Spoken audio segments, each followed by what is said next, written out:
আমের সিজন আসলেই নানা রেসিপিতে ইউটিউব সয়লাব থাকে।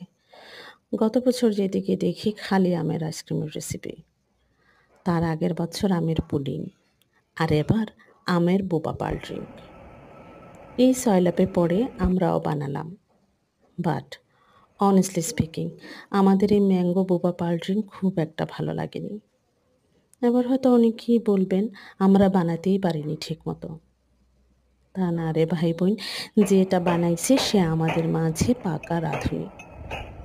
হতে পারে, সবার তো আর সবকিছু খেতে ভালো লাগে না। আমাদের আমের মতোই খেতে বেশি ভালো লাগে। আর ভালো লাগে ম্যাঙ্গো মিল্কশেক, ম্যাঙ্গো আইসক্রিম। সবার কথা জানি না, আমার কাছে আমের ফ্লেভার নিয়ে মিল্কশেক আর আইসক্রিমটাই পারফেক্টভাবে বানানো হয় বা বানানো যায়।